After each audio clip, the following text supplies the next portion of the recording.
שלמות לעיני בת אסתר בעזרת השם, אין לה רפנלה, אין לה רפנלה, אין לה רפנלה, להגיד בעלה, וחלובה כוחות כולם. Stéphanie Esther, bat Daniel Maïcha. סטפני אסתר בת דניאל מיישה בעזרת השם.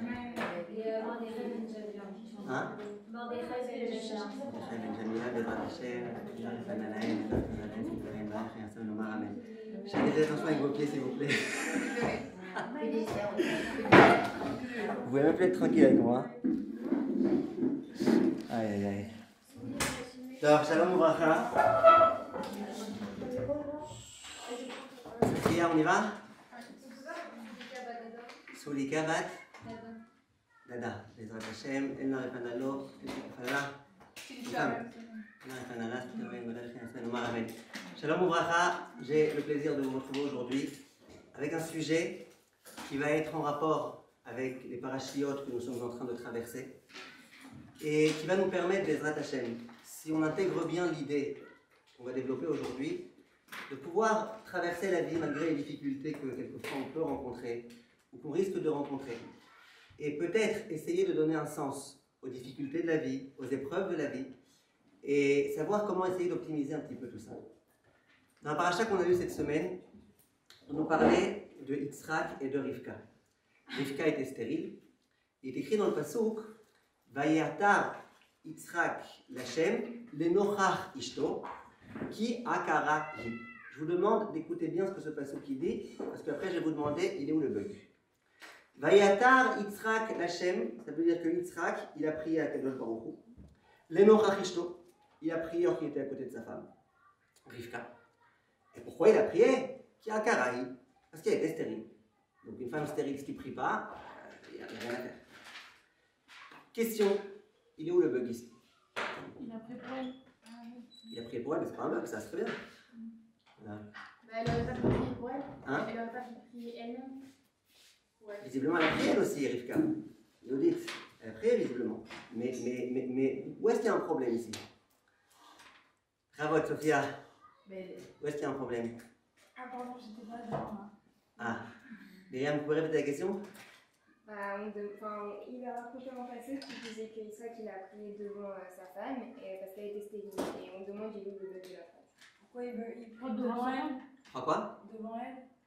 Devant elle, pour qu'elle voie qu'il partage avec elle sa souffrance. Pourquoi lui il prie pour elle?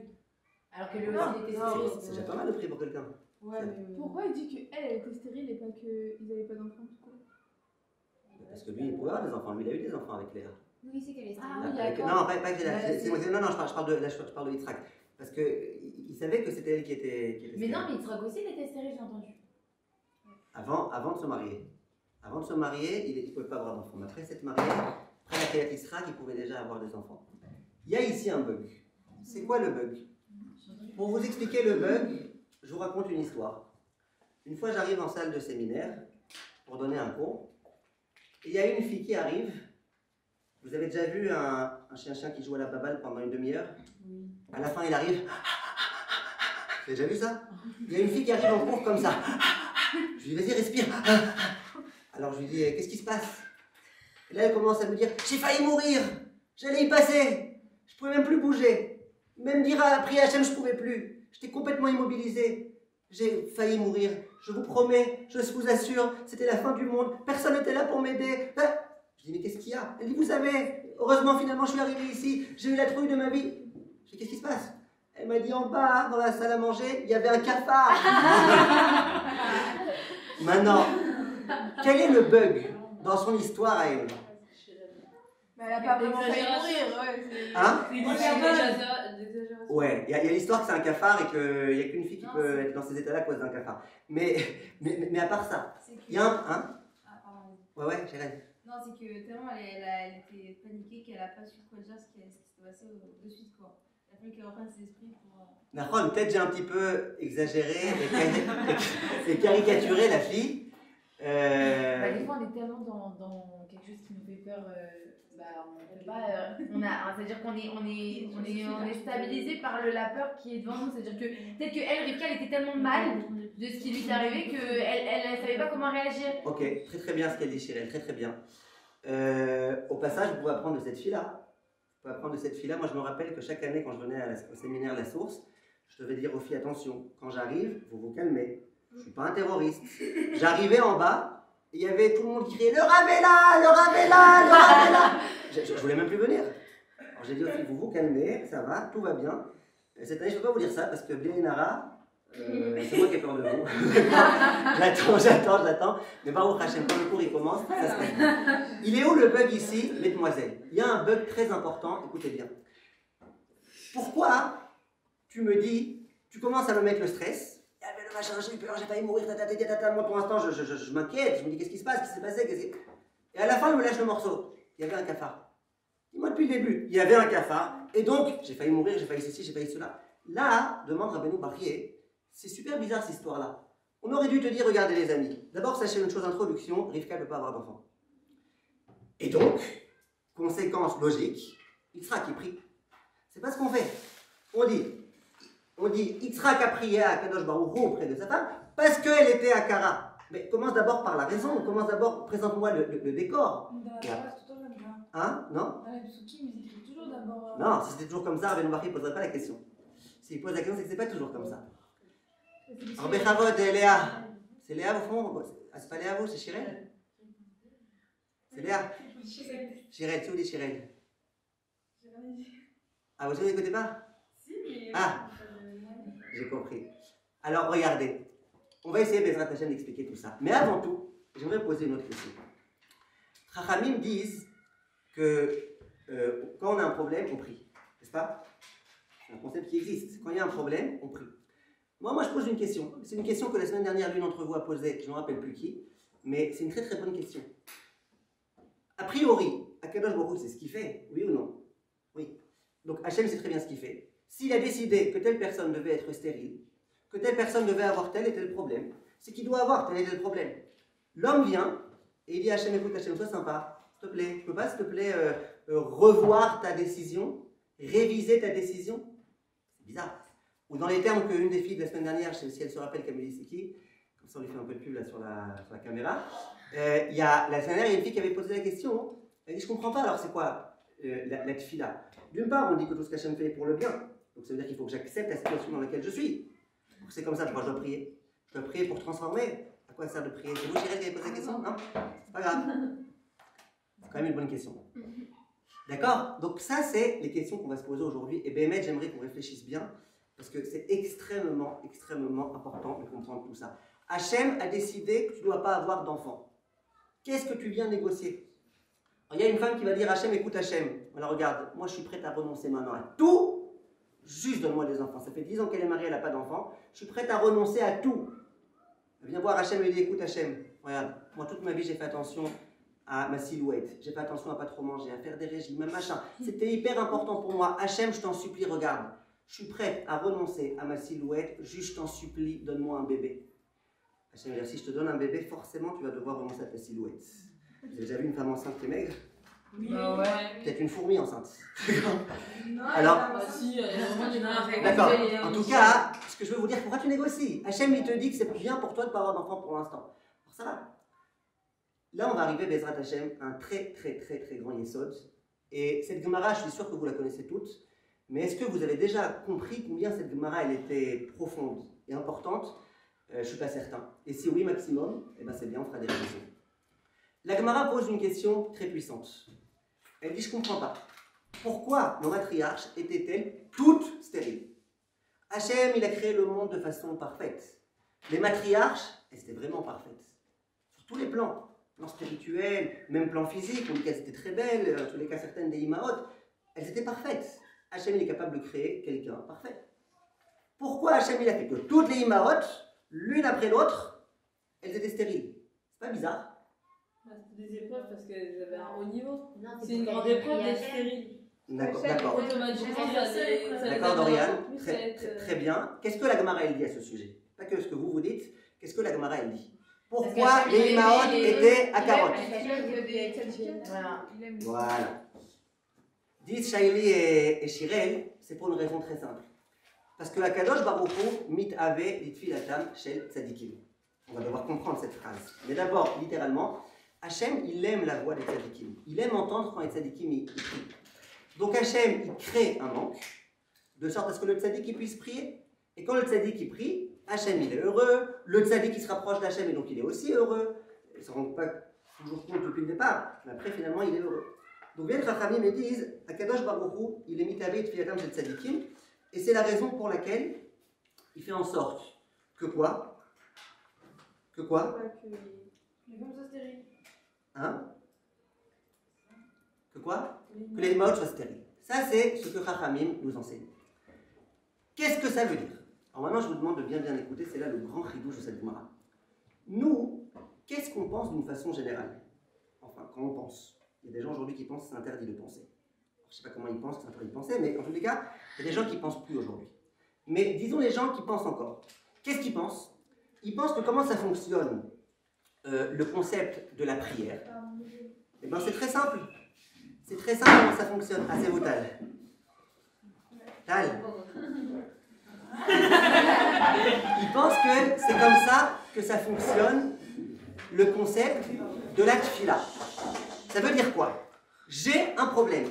Je suis dans une situation donnée difficile. Il faut bien que j'essaye de me dépêtrer de ce problème. Donc, qu'est-ce que je fais?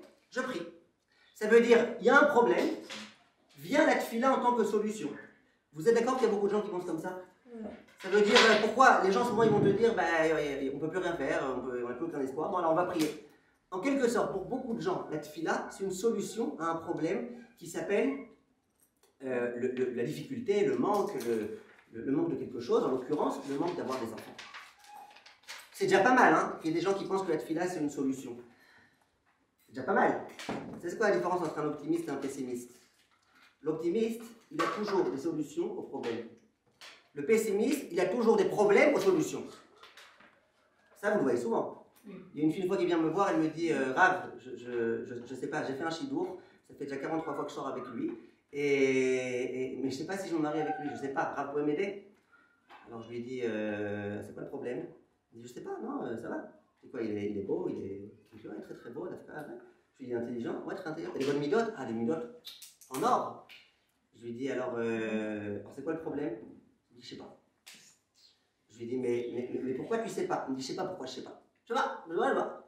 D'accord? Ça c'est des gens pessimistes. Même quand tout va bien, ils trouvent des problèmes aux solutions. Mais il faut comprendre que c'est pas forcément comme ça que ça marche. Encore une fois, je vous répète, les gens, généralement, avant d'écouter ce cours ou avant d'étudier cette Gemara de façon profonde, ils pensent que dans ma vie, j'ai un problème, et puisque j'ai un problème, il faut que je trouve une solution. Et la solution, c'est la tefila. Donc, sa belle-mère, elle est venue squatter pendant 3 mois chez lui à la maison. Elle l'aime tellement qu'elle est venue squatter pendant 3 mois. Ça, c'est ce qu'on appelle le problème.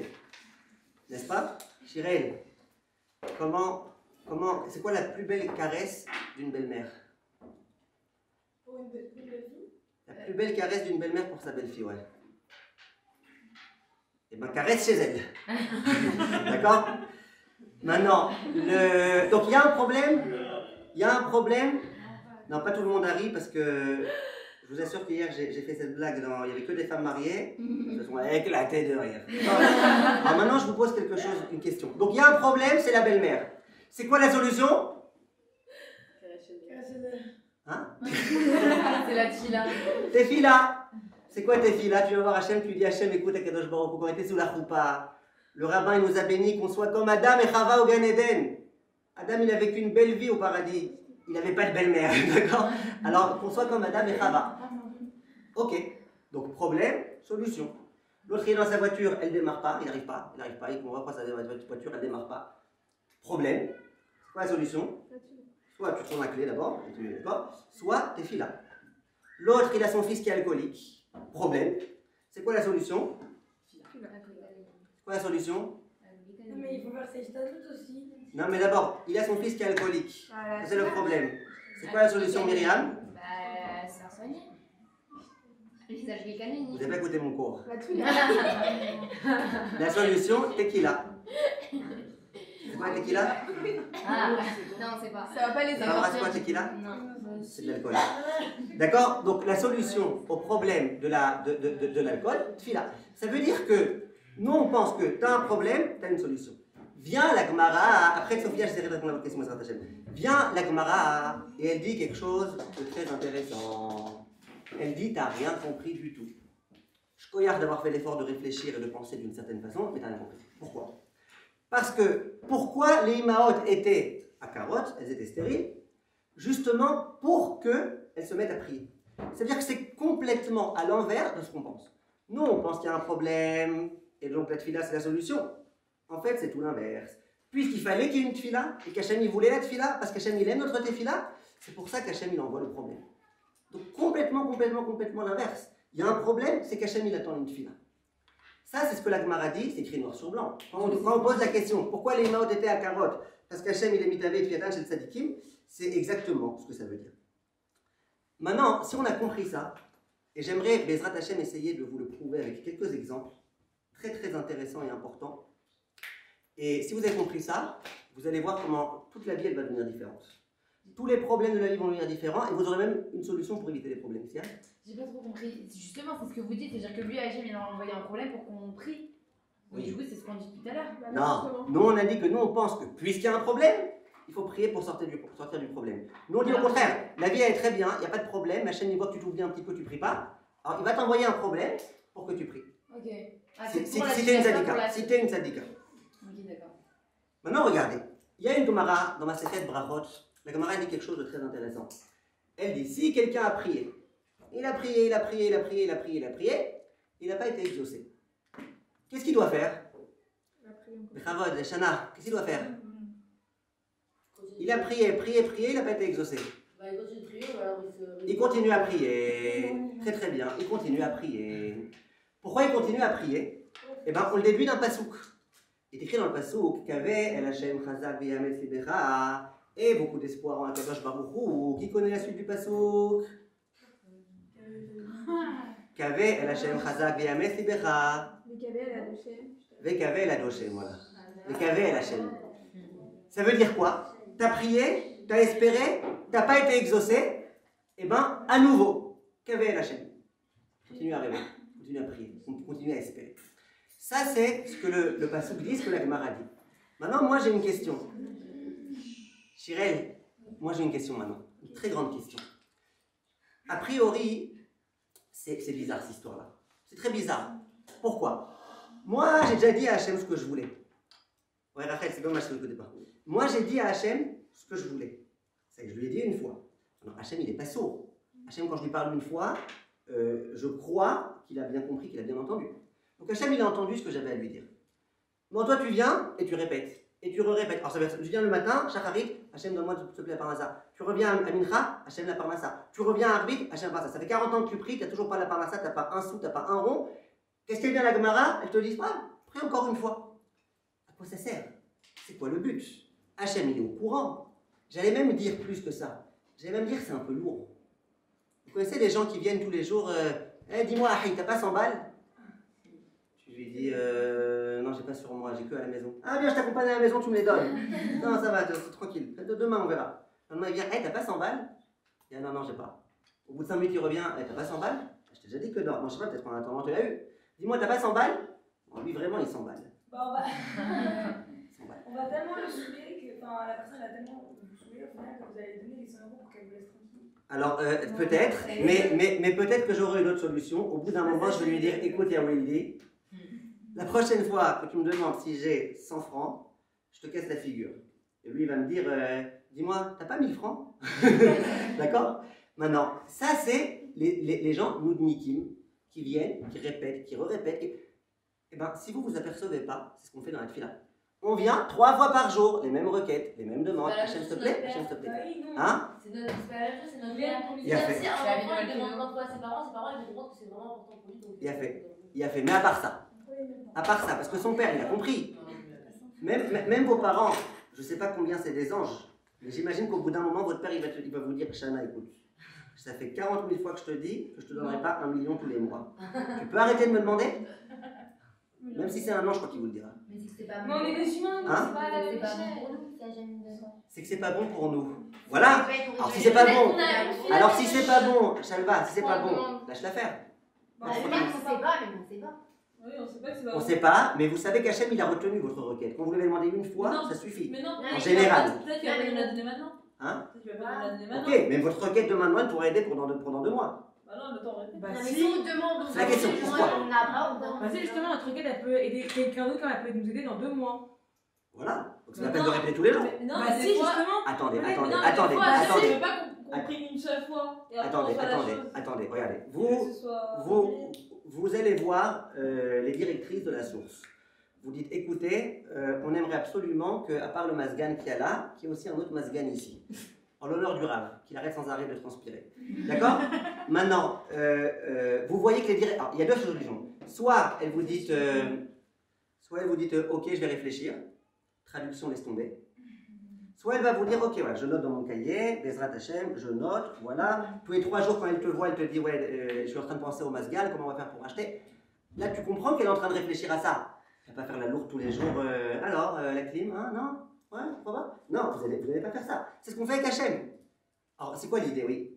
Bah, on peut le voir aussi avec Moshe, il a prié, Hachem dit Nachon. non. Nachon.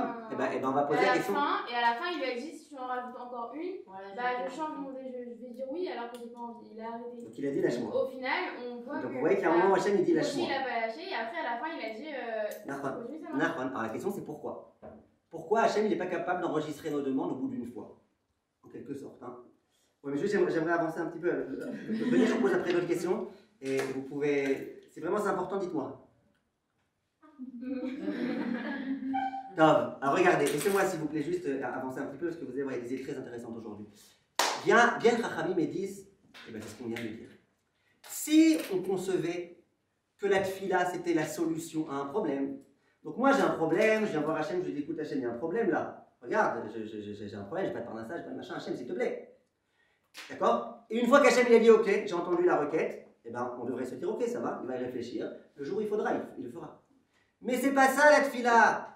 La tfila, c'est pourquoi Hachem, il fait que j'ai un problème de parnassa, parce qu'il veut que je prie. Travaille, ouais. Parce qu'Hachem, il veut que je prie.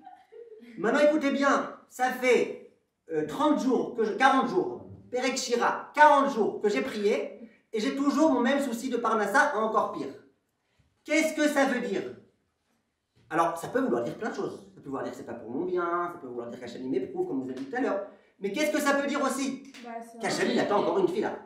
Ben oui, on a dit, Hachem, il m'envoie le problème de Parnassa pour que je prie. Alors, j'ai déjà prié. Donc pourquoi il y a encore un problème de Parnassa? Ben visiblement, j'ai pas assez prié. Ou j'ai pas prié avec suffisamment de cœur. Ou j'ai pas suffisamment prié. Donc, c'est vraiment un calcul mathématique très simple à comprendre. Calcul mathématique très simple à comprendre. Que quoi? Que le problème, il est là pour que je prie.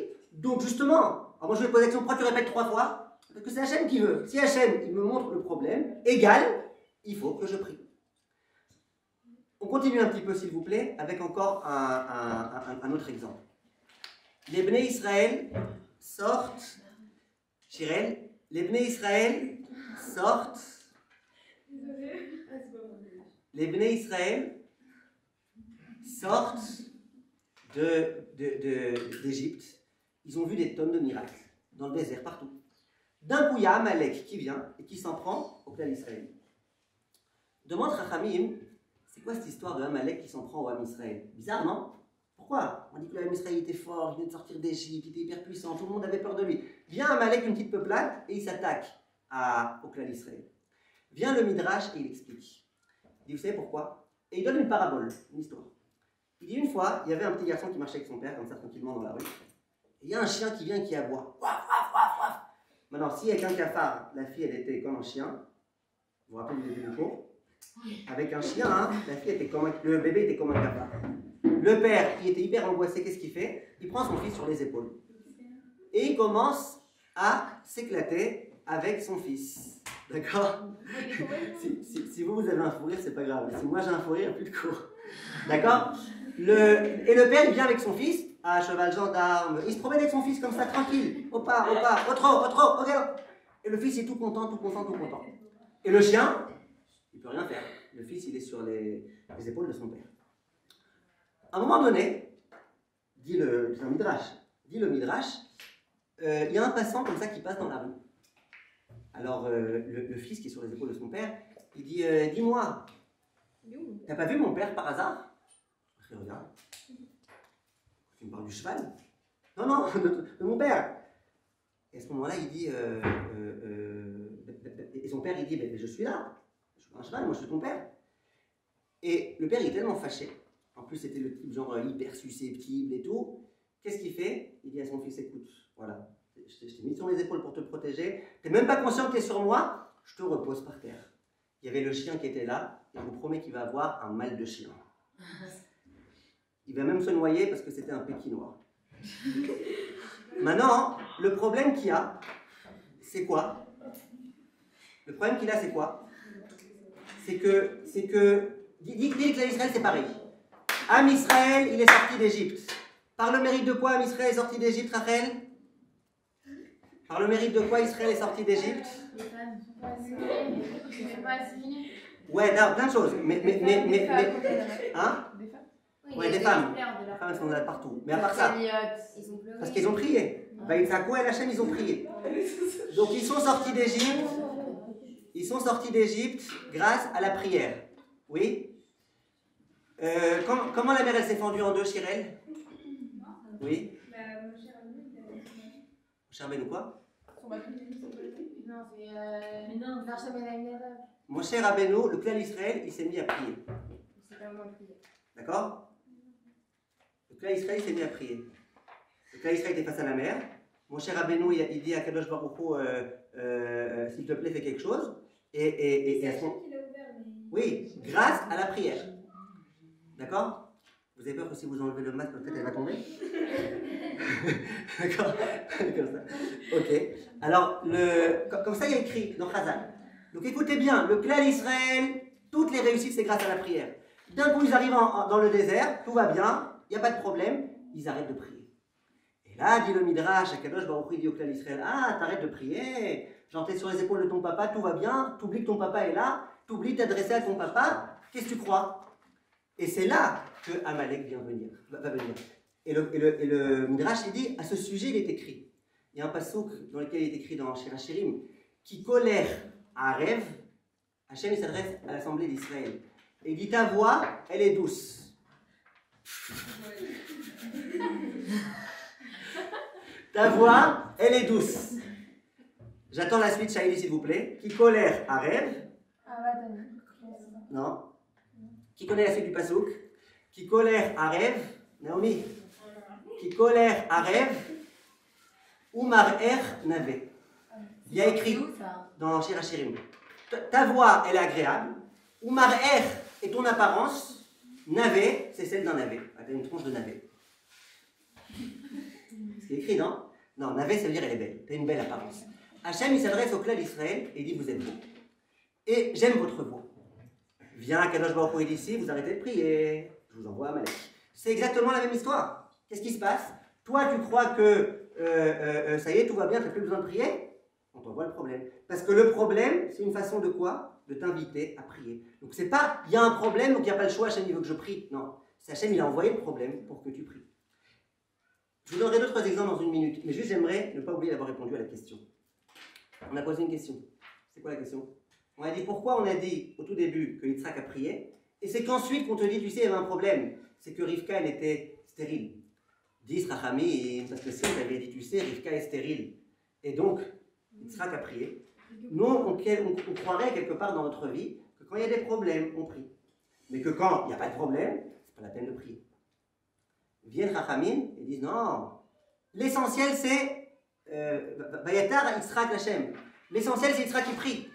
Donc, tu sais comment Hashem il a fait en sorte qu'il prie? Il lui a donné un souci, un problème, il a fait en sorte qu'elle soit stérile. Maintenant, j'aimerais juste vous dire quelque chose. Hein? C'est un peu malheureux de dire qu'il faut qu'il y ait un malheur pour comprendre. Ouais, alors justement, regardez, écoutez bien, j'aimerais vous dire quelque chose. A priori, j'aimerais vous poser une question. D'accord? Qui est-ce qui n'a pas encore participé? Aura. Ah, Aura. Alors, Aura, j'aimerais vous poser une question. Vous êtes dans quelle planète là? Pardon? Vénus. Ah, vous êtes venu ici parce que ma voix elle endort? Non. Alors, Aura, je vous pose une question. Vous savez de qui on parle là? Vous savez de qui on parle? On parle de Sarah, Rivka, Rachel, Léa. Elle priait pas. Imaginez qu'Hachem soit venu et qu'il leur dise, écoutez, mes filles, voilà, regardez, venez, on fait le truc sympa. Genre, moi, je vous donne les bébés que vous voulez, comme vous voulez.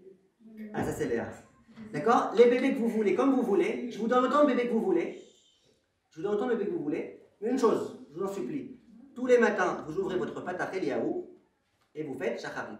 Tous les midis, vous ouvrez votre Patach Eliaou, pas je ne sais plus combien, et vous faites Mincha. Tous les soirs, tu ouvres ton Patach Eliaou et tu fais Arbit. Franchement. Rivka, elle n'aurait pas fait ça. Elle aurait dit, ah non, Hachem, si j'ai des enfants, je prie pas. Moi, c'est juste si j'ai pas d'enfants que je prie. Ouais, même nous, on prie 3 fois par jour. Quel était le problème? Pourquoi on ne pouvait pas envisager qu'on demande au Imaot, s'il vous plaît, voilà, on ne va pas vous faire de problème, vous allez prier sans problème.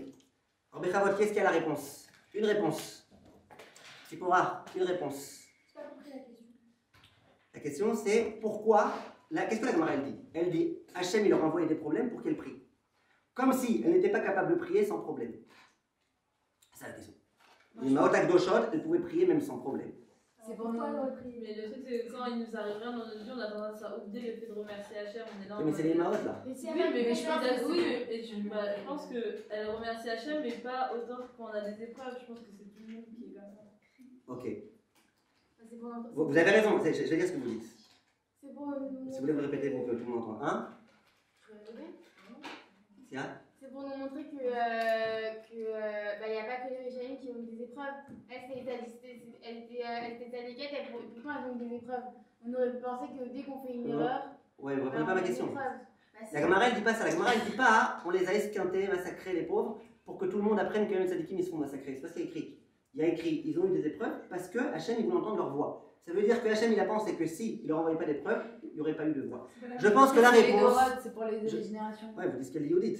Non, Ça, parce que vous dites moi aussi que ça. Ça veut dire que c'est pour que maintenant, on a vu que les Imaot, comment elles se sont comportées Ah, pendant j'ai une compris. épreuve. J'ai compris ce que vous dites. Et du coup, bah. Regardez, je vais vous dire ce que je pense. C'est à mon avis, la prochaine question que je pose, c'est Shalva qui répond Bezrat Hachem. L'idée est la suivante, c'est ce qu'elle a dit Dorian. L'idée est la suivante. C'est pas la même chose.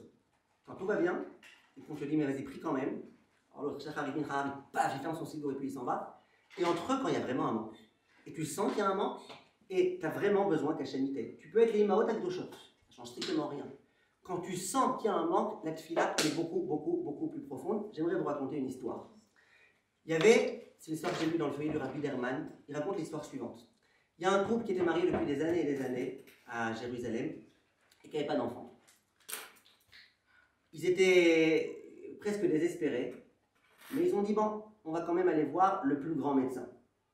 Le plus grand médecin gynécologue, visiblement l'un des plus grands médecins en Israël, c'est un professeur, il s'appelle professeur Mashiach, c'est son nom, Mashiach. Ils ont été le voir. Il a fait tout type d'examens et de comment ils s'appellent je te dis tellement ce mot que j'ai oublié, comment elles font les femmes là, une échographie, voilà, et des échographies, et des machins, et des trucs, ils ont tout fait. Le médecin, il réunit le couple. Il leur dit s'il vous plaît, écoutez bien, j'aimerais vous dire quelque chose. J'aime pas annoncer des bonnes nouvelles, j'aime pas annoncer des mauvaises nouvelles, surtout que je m'appelle Mashiach. Si le Mashiach annonce des mauvaises nouvelles, qui est-ce qui va annoncer des bonnes nouvelles?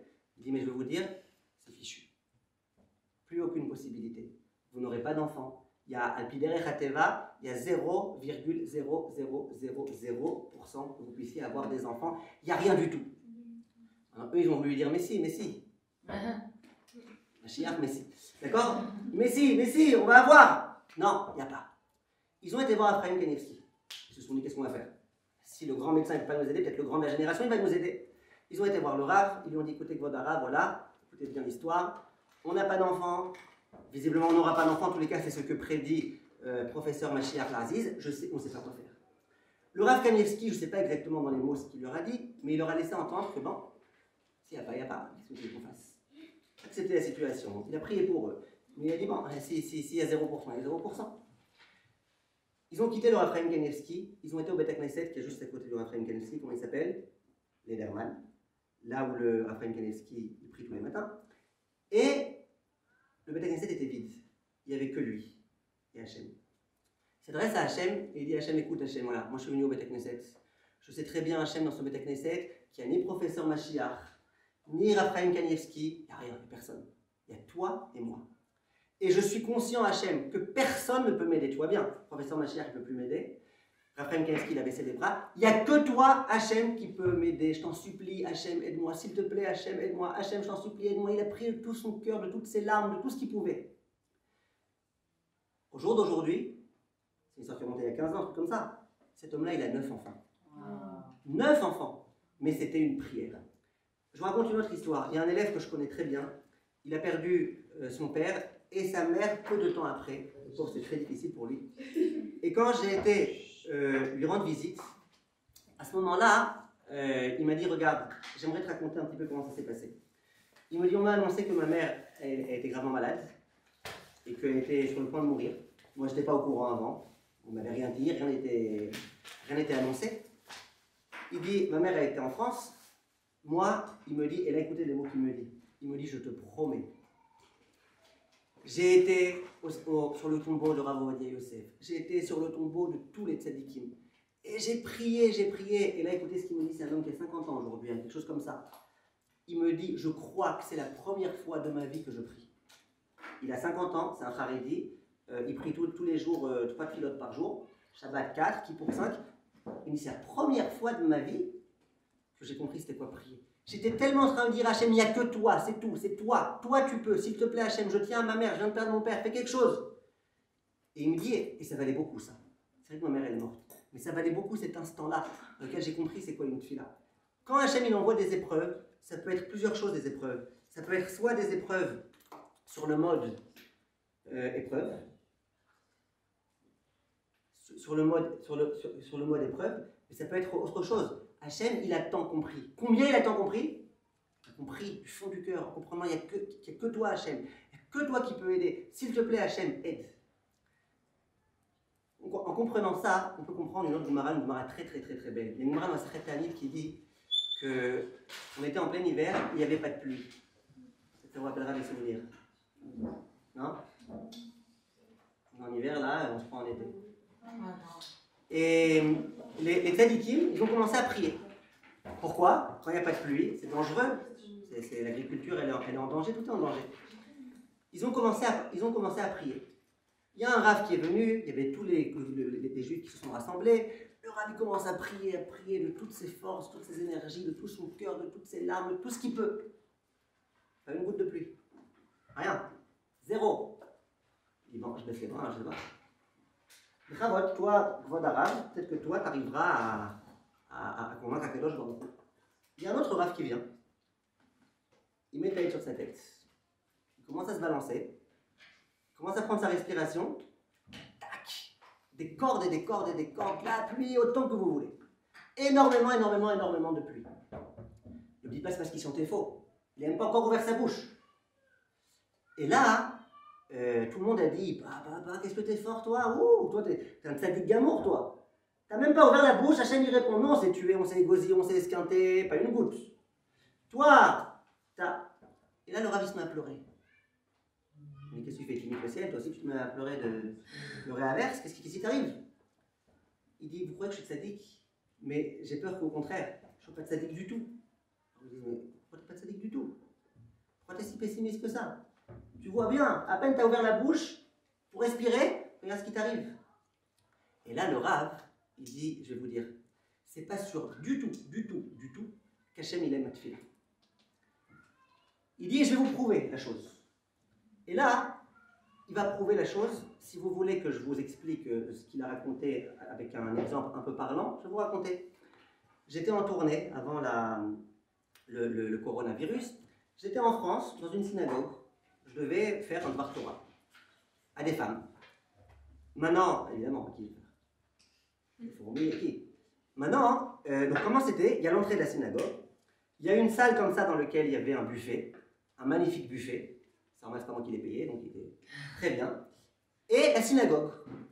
Maintenant, je commençais à donner mon cours. À un moment donné, il y a un clochard qui entre dans la synagogue. Même celles qui savent de quel clochard il s'agit, pas la peine de faire le gymnasium. Il rentre dans la synagogue et il se dirige vers le buffet. Alors l'organisatrice, elle s'apprête à lui dire, il sentait des odeurs, machin, ça. Elle s'apprête à dire, monsieur, n'éternuez pas dessus, ne respirez pas, ne bougez pas, ne touchez pas. Heureusement, elle a réussi à le convaincre de prendre quelques gâteaux et de s'en aller. Donc c'est bien s'il est parti? Non, c'est pas bien du tout, parce qu'au lieu de partir dehors, il est rentré dans la synagogue. Et il commence à faire le tour.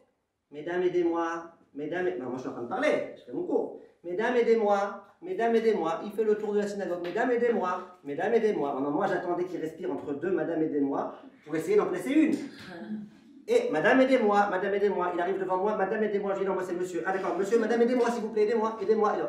Non, le pire, c'est pas ça. Une fois qu'il a fait le tour et qu'il a vu que ça marche, tout le monde lui donne. Si ça marche, on réessaye. Il recommence le tour. Madame, aidez-moi. Madame, aidez-moi. Madame, aidez-moi. Madame, aidez-moi. Madame, aidez-moi. L'organisatrice a trouvé une super idée. Elle a été le voir, elle lui a dit, ah oui, il dit, regarde, moi je te donne 100 €, mais une condition. C'est que tu prends les 100 €, ce que tu aurais pu ramasser là en faisant 40 000 tours, et tu t'en vas. Mais pas tu t'en vas, tu vois que ça marche, tu reviens dans 2 minutes. Tu t'en vas, et puis tu laisses le raf faire son coup. Qu'est-ce que ça veut dire cette histoire-là? Parfois, quelqu'un, tellement il te dérange, que tu lui dis, tu sais quoi, tu veux 100 €, prends tes 100 € et va-t'en, juste arrête de nous fatiguer avec ton Madame aidez-moi, Madame aidez-moi, Madame aidez-moi. Avec, dit le Rav, Rabbi, comment il s'appelait, l'un des rabbiniques de la Gemara, il dit peut-être c'est pareil. Pourquoi Hachem ne me laisse même pas la possibilité de dire Hachem aide-moi, Hachem aide-moi, Hachem aide-moi? Pourquoi? Il ne me laisse même pas la possibilité d'ouvrir ma bouche. Bizarre, non? Il aurait dû attendre que je prie un petit peu, il aurait dû se délecter dans ma belle chazanout. Puis après, au bout d'un moment, il aurait dit bon écoute, t'as bien prié l'Aziz, un peu de pluie. Non, Hachem il laisse pas du tout, pas une seconde. Dit le Rav, peut-être que ça veut justement dire qu'Hachem ne veut pas entendre ma voix. Alors vous allez dire, mais quel rapport? Au contraire, à peine il prie déjà. Mais justement, si on pense que la tfila c'est une solution à un problème, et s'il n'y a plus de problème, il n'y a pas besoin de la solution. Donc tant mieux, donc merci Hachem, et puis voilà. Mais si on comprend que souvent Hachem il envoie un problème, pourquoi? Parce qu'il a tant compris. Donc là il se dit, le Rav, attends, il y a un bug là. Hachem il envoie des problèmes parce qu'il aime entendre la voix. D'un coup c'est à mon tour, Hachem dit, il n'y a plus de problème, il n'y a plus besoin de toi. Juste ne parle pas, tais-toi, va-t'en. Vous comprenez ce qu'il dit le Rav? C'est un Rav de l'époque de la Gemara, c'est un Amora.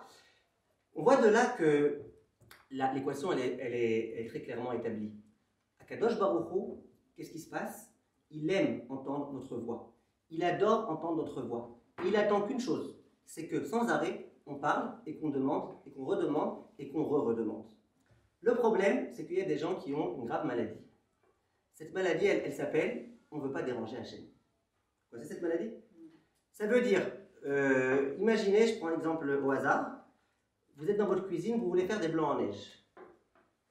Alors combien de fois sur 10, vos blancs en neige, ça sort vraiment de la neige? 10 fois sur 10? Mon œil, ouais. Combien de fois ça sort? Ça sort pas souvent. D'accord? Blanche-Neige, elle peut-être être capable de bien les faire, mais sinon ça sort pas les blancs en neige. Qu'est-ce qui se passe? Alors moi je dis à la personne, alors prie. Prie, demande à Hachem, Hachem aide-moi, est-ce que ça sorte bien? Il dit non, je ne veux pas le déranger Hachem. Je ne veux pas le déranger pour ça, il y a des gens qui sont en train de mourir dans les hôpitaux. Moi, je vais déranger Hachem pour ça. Viens Rabbeinu Yonah, l'un des Rishonim, et il dit, tu es complètement à côté de la plaque quand tu penses ça. Tu sais pourquoi? Si vraiment tu ne veux pas déranger Hachem, si vraiment tu ne veux pas le déranger, alors ne fais pas de blanc en neige. Reste assis chez toi, ne respire pas non plus, fais rien, meurs, et voilà. Pourquoi? Parce que quand tu vas faire tes blancs en neige, je crois qu'Hachem ne va pas être là pour t'aider, à réussir à casser l'œuf, à réussir à faire ton blanc en neige, à être avec toi. Quand tu respires, Hachem il n'est pas là en train de t'aider. Donc Hachem dans tous les cas il est là. Si tu décides de faire des blancs en neige, dans tous les cas Hachem il est là, il t'aide à faire tes blancs en neige. Mais toi non, je ne veux pas le fatiguer, le pauvre. Il a d'autres choses à faire. Ça c'est une grave erreur, dit Rabbeinu Yonah. Pour les toutes petites choses. Ne croyez pas que c'est ridicule de demander à Hachem, s'il te plaît Hachem, fais en sorte que les blancs en neige ils sortent bien. C'est pas ridicule, c'est pas ridicule. Une fois le Chazon Ish, il a rencontré un homme qui était dans la rue et il avait des souliers qui étaient abîmés, chaussures. Alors Chazon Ish lui dit, mais regarde, t'as un Talmid Chacham, t'as des chaussures, regardez pas les miennes, je s'il vous plaît. Il dit, t'es Talmid Chacham, t'as des chaussures Hachem Yerachem. Qu'est-ce qu'il y a? Qu'est-ce qui se passe? Regardez. D'accord? Alors l'homme il dit, écoutez, j'ai pas d'argent. Voilà, je dis la vérité, j'ai pas d'argent. Alors le Chazon Ish il dit, j'ai compris que t'as pas d'argent, mais t'as demandé à Hachem d'avoir de l'argent pour acheter des chaussures? L'autre il lui dit, mais la vérité, un petit truc comme ça, j'ai quand même pas le soulier Hachem. Le soulier. Alors qu'est-ce qui se passe? Le Chazon Ish il ne le saoule pas du tout. Hachem, il veut que tu demandes. Il t'en supplie, il te dit demande. Et quand Hachem il envoie des petits problèmes, c'est qu'il veut nous réveiller, nous dire les enfants, demandez, s'il vous plaît, priez, adressez-vous à moi, remerciez, faites des choses. Mais l'homme, quelquefois, il est à côté de la plaque. Il oublie tout ça. Et ça, c'est l'un des plus grands problèmes de l'existence. Je ne sais pas si je vous avais dit l'autre jour, si je vous l'ai dit au pire, c'est une révision. Moi, je trouve que c'est trop fantastique, cette idée-là. On nous a habitués à l'idée que Hachem, c'est un papa. Avinu Malkenu, notre père. Et peut-être c'est là le problème. J'ai dit quelque chose aussi hier, j'ai dit ça aux femmes mariées, elles ont toutes compris 100%. Quand je dis compris, ça veut dire que elles sont tout à fait d'accord avec moi. Je leur ai dit, dans une maison, un enfant, à qui il parle? À son père ou à sa mère? Toujours à sa mère. Maman, j'ai faim, maman, j'ai soif, maman, il fait chaud, maman, appelle le raf s'il te plaît, maman, j'ai une punition, maman, je suis en retenue, maman, s'il te plaît, achète-moi des choses, maman, donne-moi de l'argent, maman. Toujours maman. Le père, lui, parfois, il sent un peu le pauvre. Une fois par an, le fils s'est dit papa, papa. Le père il dit ah, Slaha, maman il s'est rappelé de moi. Oui, mon fils, elle est où maman? D'accord, je l'ai raconté déjà. On la connaît. Non, mais elle est connue. Ah, elle est connue en plus. Ok. Et ben moi je la connaissais pas jusqu'à ce que je la connaisse. Et j'ai beaucoup aimé cette histoire-là parce que c'est vrai. Il n'empêche que le premier mot que l'enfant il dit c'est Abba. Ouais. Avant Ima, oui, c'est sûr. Ah oui, Avéré. Moi j'en ai eu 9. 9 sur 9. 9 sur 9, Baruch Hashem. Il n'y en a encore aucun qui a fait l'erreur. 9 sur 9, ils disent papa. Hein? C'est parce que c'est plus facile. Le 10e, il a osé faire autre chose, on ne sait plus où il est. D'accord? Maintenant, regardez, écoutez bien. Chachamim, ils disent, donc nous on a l'impression que Hachem c'est un père. Alors le père, quand est-ce qu'on lui parle? Qu'est-ce qu'on mate quand on a un peu d'argent, papa, s'il te plaît? Mais c'est faux, c'est complètement faux. Hachem il est là, il dit les enfants, parlez-moi, adressez-vous à moi, adressez-moi la parole. Hachem il nous donne sans arrêt tellement de choses. Il dit je vous en prie les enfants, priez, parlez, demandez. Et nous malheureusement souvent on oublie. L'idée qu'il faut qu'on retienne de ce cours, c'est qu'à chaque fois, maintenant je vais vous demander de prendre des lunettes thoraïques. Parce que les filles de séminaire, elles doivent apprendre à avoir une vision des choses dans la vie thoraïque. C'est pas la même chose de regarder une situation quand on est goy, ou de regarder une situation quand on est juif, et c'est pas la même chose de regarder quand on est juif et quand on est une fille de séminaire, bat Torah, tzadika comme vous. J'ai un problème qui m'arrive. Peu importe quel problème, ça peut être un petit problème, ça peut être une petite maladie, ça peut être une petite perte d'argent, ça peut être un grand problème. S'il y a un problème, traduction, c'est que Hachem s'adresse à moi et il me dit parle-moi. Parle-moi. Quelqu'un t'a vexé, Hachem te dit parle-moi. Quelqu'un t'a embêté, Hachem te dit parle-moi. Parle, vas-y parle. Je te demande de parler. Parle. Commence à parler. Et si nous à ce moment-là, on va voir le médecin, on va voir le machin, on va voir l'employeur, on va voir un tel, qu'est-ce qu'on fait? On passe complètement à côté. T'as un problème? C'est qu'Hachem il veut que tu parles. Il écrit dans Chazal que quelquefois Hachem quand il envoie une maladie ou un problème, il envoie un problème et depuis le début il fixe combien de filotes il faudra. Un peu ce qu'elle a dit Oudit. Il y a des gens, Hachem il leur a envoyé un problème, il a dit lui il faut 48 filotes pour qu'il puisse s'en sortir. Le bonhomme il prie. Une fois, 2 fois, 3 fois, 47 fois. Il dit Hachem j'en peux plus, ça y est. Ah, tu veux pas, tant pis pour toi. Et Hachem il lui dit mais Nazis, il manquait encore une fois, pourquoi tu t'es arrêté? Hachem, il a envoyé le problème parce qu'il voulait que l'homme y prie. Maintenant, quand on prie, on ne parle pas que de quantité, on parle aussi de qualité. Maintenant, je finis juste en 1 minute en répondant à la question de Sophia, parce que la pauvre, elle attend gentiment, patiemment. On va lui répondre à sa question. Sophia, elle dit, et je la comprends. Hein? Non, Sophia? Oui. Sophia? Non, c'est pareil. Vous préférez quoi? Vous préférez Sophia? Alors, Sophia, non. Alors, regardez, Sophia, elle dit quelque chose de très intéressant. Elle dit, je comprends pas, c'est bizarre l'histoire. Pourquoi? Parce que Akadosh Baruch Hu, en quelque sorte, il nous fait souffrir pour qu'on s'adresse à lui. C'est un peu méchant quand même, hein, c'est pas gentil avec nous. Alors comment ça se fait? Alors je vous réponds à la question en 2 minutes. Akadosh Baruch Hu a créé le monde pour nous faire du bien. C'est le Ramchal qui dit Akadosh Baruch Hu bara et haolam le'etiv im bruav, il a créé le monde pour nous faire du bien. Ça doit déjà être clair dans notre esprit. Maintenant, quand on dit qu'Hachem il aime entendre notre voix, c'est pas juste dire Hachem il aime entendre notre voix et puis voilà. Ça veut dire Hachem il aime entendre notre voix. Ça veut dire que quand on prie, on se rapproche de lui. Ça veut dire qu'on aura une part bien meilleure dans l'Olam Haba, parce que n'oublions pas que l'Olam Hazé, c'est rien. C'est juste une préparation au Olam Haba. Et l'Olam Haba, c'est le plus important. Alors je sais qu'il y a un grand problème dans nos générations, c'est que les rabbinim ils parlent de tous les sujets sauf du Olam Haba. Moi une fois j'ai fait un cours, et les gens ils ne croyaient pas, ils ne savaient pas c'était quoi le Olam Haba. Et je leur ai expliqué, c'est quoi la différence entre Gan Eden et Olam Haba, c'est quoi la différence entre Yemot HaMashiach et machin. Et c'est un cours, peut-être je vous le ferai une fois si vous voulez, parce que c'est tellement important. Toute notre vie on nous dit attention Olam Haba, tu demandes à quelqu'un c'est quoi le Olam Haba, je vous pose la question. Dans le Olam Haba, la prochaine c'était Shalva, dans le Olam Haba, vous serez avec votre corps là-bas ou juste votre âme? Voilà, ben vous savez pas alors, parce qu'il y en a qui disent comme vous, mais ils sont rares. On ne sait pas c'est quoi, donc on se prépare à un événement, dont on ne sait pas ce qui signifie cet événement, c'est bizarre. Alors viennent Chachamim et disent que tu veux, le vrai c'est le Olam Haba. Quand tu fais plaisir à Hachem, quand tu te rapproches à Hachem, c'est ça qui te donne le Olam Haba. Donc ça vaut le coup. Et je finis avec une toute dernière histoire. Il y a un homme qui a raconté, cet homme-là c'est un homme qui était très très proche du Rav Sitruk, du Rav Yosef Chaim Sitruk, qui est très très proche de lui. Il a raconté, cet homme-là, c'est l'oncle de Mahavruta. Donc il a raconté à Mahavruta qui m'a raconté, donc ça va, on n'est pas encore dans le téléphone arabe. Téléphone français, hein. Alors, il dit comme ça, le Rav, à la fin de sa vie, il était très très très souffrant. Vraiment souffrant, il avait une tête toute déformée, un visage tout déformé, il n'allait pas bien. Un mois à peu près avant son décès, cet homme-là, cet oncle-là, il rencontre le fils du Rav Sitruk. Il dit, je dis la vérité, moi je suis un peu déçu, hein, là, de Hachem, je suis un peu déçu. Comme ça, Hachem, il lui fait. Un homme qui a tellement fait pour le clan Israël, pour le monde francophone, pour tout, il s'est démené, il a fait faire tchouba à des milliers de personnes. C'est ça qu'Hachem, il lui fait. Zou Torah vezou srara, c'est ça la Torah et c'est ça son salaire. Il dit, ouais, tu poses une bonne question, je ne sais pas quoi te dire. Rapidement, le fils du Rav Sitruk, il arrive à la maison, il dit, écoute papa, voilà, j'ai rencontré quelqu'un, voilà ce qu'il m'a dit. Et tu le connais bien, c'est un tel. Il dit, lui qui vient me voir tout de suite. Il est venu. Et le Rav Sitruk, il lui dit, regarde, tu vois comment je souffre. T'as raison que je souffre. Il dit, pourquoi Hachem il t'a fait ça? Le Rav Sitruk dit, je ne sais pas.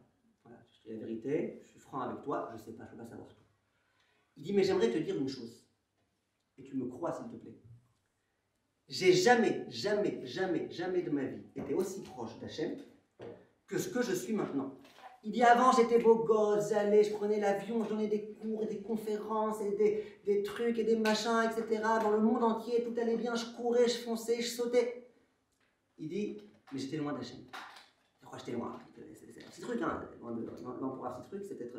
Mais je ne me sentais pas proche d'Hachem.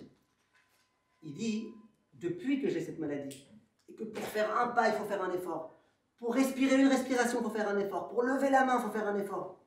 Il dit, je me sens 24 heures sur 24 avec Hachem. Et si mes souvenirs sont bons de ce qu'il a dit, cet oncle, à la Chavruta, qui m'a dit à moi, sans téléphone arabe, il lui a dit, et j'ai jamais eu de période de ma vie dans laquelle j'étais aussi heureux que ça. Donc j'espère que ça répond à votre question.